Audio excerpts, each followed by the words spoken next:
Have you ever wondered if a war could truly be cursed? Not just tragic or devastating, but something more, something inexplicably dark, as if it was doomed from the very beginning?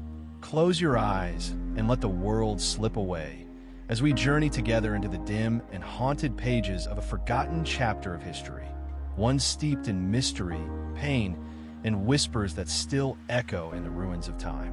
Tonight, we travel back to the year 1618, when Central Europe trembled on the edge of chaos, when political paranoia, religious tensions, and ancient grudges ignited the fuse of what would become one of the longest, bloodiest, and strangest wars ever recorded. The 30 Years' War, also known in hushed tones by some as the Cursed War, the war that refused to end, as if cursed by fate itself. Our story begins not with swords or cannon fire, but in the golden-lit halls of the Holy Roman Empire, where uneasy peace reigned over a fractured land. At the time, the empire was less a nation and more a mosaic of over 300 independent kingdoms, duchies, and cities, each pulling in different directions, bound together by tradition, ruled by emperors whose power was more symbolic than sovereign. But in 1618, that fragile order cracked. In the ancient city of Prague, Protestants, long feeling threatened under the rule of a Catholic monarch, threw two imperial governors out of a castle window in an act of rebellion called the Defenestration of Prague. Miraculously, the men survived, falling into a pile of manure. Yet the symbolic act had already lit the match. What followed wasn't just war. It was something that felt biblical. For 30 years, armies marched back and forth across the heart of Europe. At first, it was a war of religion, Catholic versus Protestant. But as time passed, the cause twisted and morphed into something less divine, more desperate. Kings joined for glory. Mercenaries came for gold. Countries far from the original conflict, France, Sweden, Spain, poured in soldiers, each with their own motives, none of them pure. And with them came famine, plague. Cities burned to ash. Villages vanished from maps. It is said that in some regions of Germany, the population dropped by over 50%. Entire generations were lost. It was not uncommon for towns to see their inhabitants reduced from thousands to mere hundreds, if any survived at all. Soldiers were rarely paid and often lived by pillaging the land, turning peaceful valleys into wastelands. Crops failed not from drought, but from blood-soaked soil and ruined fields. The people who suffered most weren't kings or generals, but the ordinary villagers, farmers, midwives, children, caught between armies they neither supported nor understood. They called it the cursed time, the lost decades.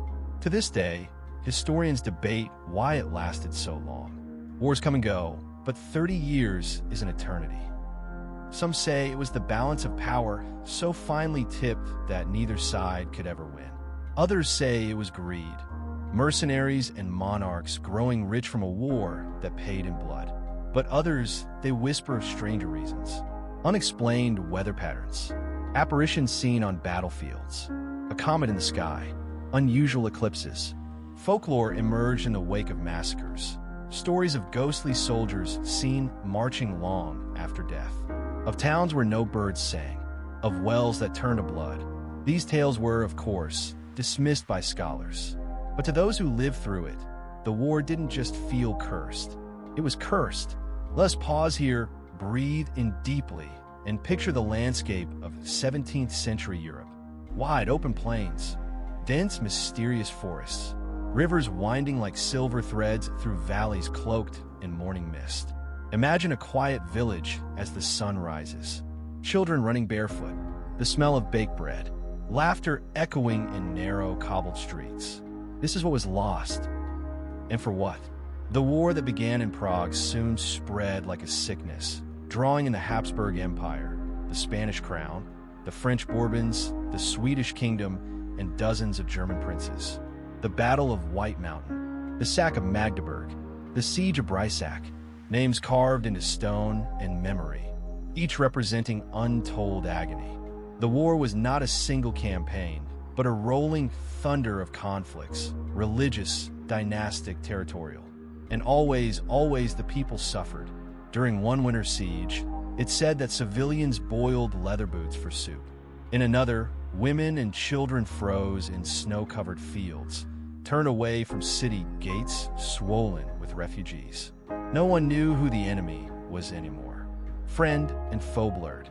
Alliances shifted like tides, and still the war ground on. And in the midst of this chaos, strange figures emerged. One was Gustavus Adolphus, the Swedish king, called the Lion of the North, a Protestant savior to some, a bringer of death to others.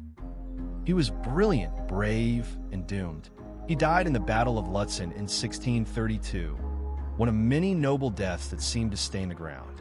His death brought not peace, but more confusion. As leaders died, new ones rose, each more desperate than the last. The longer the war lasted, the more it seemed no one could remember how or why it had started. It had taken on a life of its own. Children were born and raised who knew nothing but war. In some villages, people believed the devil himself walked among the soldiers. Others said it was a punishment from God. And then there was the silence. After 30 years of thunder, something shifted. The armies grew tired, the rulers weary. Fields once blackened with smoke lay fallow, abandoned. In 1648, peace came, not with a final battle, but with ink and parchment. The Peace of Westphalia, signed in 2 small German towns, ended the war.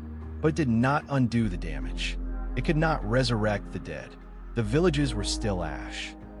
The famine still carved into faces. And the curse, if it ever existed, had already left its mark. That war had changed the world. It created the modern concept of the nation-state. It broke the power of the Holy Roman Empire. It redrew borders, forged treaties, and laid the foundation for future European diplomacy.